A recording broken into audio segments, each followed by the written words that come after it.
কথা ইমানের শাখা প্রশাখা 70-এরও বেশি। উপরেরটা হলো কালেমা তাইয়্যিবা লা ইলাহা ইল্লাল্লাহ, আর নিচেরটা হলো রাস্তা থেকে কষ্টদায়ক জিনিস সরানো। তাহলে ইমানের একেবারে উপরের শাখা হলো কালেমা তাইয়্যিবা লা ইলাহা ইল্লাল্লাহ, আর নিচেরটা হলো রাস্তা থেকে কষ্টদায়ক জিনিস সরানো। আর বাংলাদেশে শুরু হয়েছে রাস্তার উপরে খেজুর গাছ আউরে কইরে ট্রাক ডাকাতি করানো। কথা কন, আওয়াজ একটু বেশি দেবে। আমি আপনাদেরকে বলে রাখি, মাহফিলে আওয়াজ যদি জোরে দেন আল্লাহ খুশি, আর আওয়াজ যদি আস্তে দেন তাহলে শয়তান খুশি। কথা কন না? এখন আল্লাহকে খুশি আর শয়তানকে খুশি করবেন কানে কানে খুশি হলেন কি? এই লোকগুলো লোককে শেয়ার না, আপনারা আল্লাহকে খুশি করবেন নাকি? তাহলে আপনারা আওয়াজ দেবেন, তবে আওয়াজ দেবেন। মুসলমানের গলার আওয়াজের দ্বারাই তো ইসলাম কায়েম হয়েছে। মুসলমানের গলার আওয়াজের দ্বারাই তো বিধর্মীদের করে দেখাচ্ছে।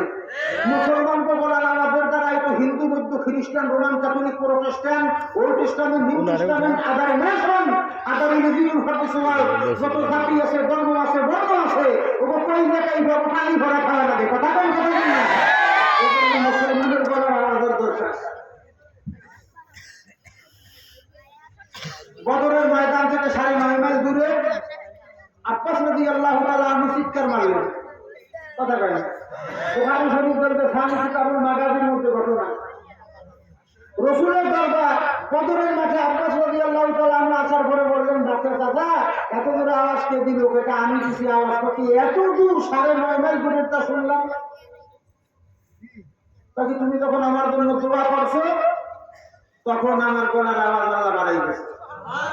বুখারী শরীফের আউয়ালের মধ্যে দোয়াটা আছে, আল্লাহুম্মা আল্লিমহুল হিকমা ওয়া আল্লিমহু তা'বীর। হায় আল্লাহ, আমার চাচা আব্বাসকে তুমি তোমার কোরআনের গবেষক বানিয়ে দাও, তোমার কোরআনের জ্ঞানের সাগর তুমি আমার চাচা আব্বাসকে দিয়ে দাও। সেই দিন দোয়া করা হয়েছে, তারপরের দিন গলার আওয়াজ বাড়ছে।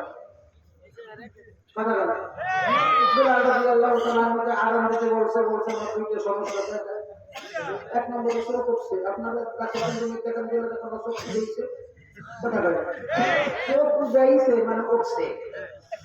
আল্লাহ রাসূল বলতেছে, বেলাল আমার কাছে আসো। আল্লাহ রাসূলের মুখ থেকে থুথু লাগাইতেছে বেলালের চোখে। থুথু লাগাইতে দেরি আছে, চোখ ভালো হইতে দেরি নেই। তাই তারপরে কি বেলাল এখন আযান দিতে পারবে না? তাই তুমি তো শারীরিক দুর্বলতা, তো ফকিহুস সাহাবা আব্দুল্লাহ ইবনে মাসউদ রাদিয়াল্লাহু তাআলা আনহু বলেন আযান দেবেন। আব্দুল্লাহ ইবনে মাসউদ রাদিয়াল্লাহু তাআলা আনহু আযান দিয়েছে।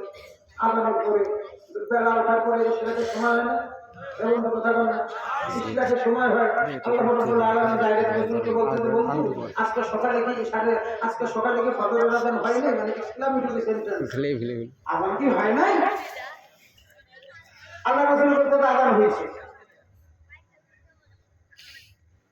আল্লাহ বলতে আযান হয়েছে, তো আমি তো আওয়াজ পাইনি। আল্লাহ রাসূল বললেন, আওয়াজ কিভাবে পাইনি? আমার এই মসজিদে নববী থেকে শুরু কইরা সিদরাতুল মুনতাহা পর্যন্ত দূরত্ব হলো 40 কোটি বছরের পর। মসজিদে নববী থেকে শুরু করে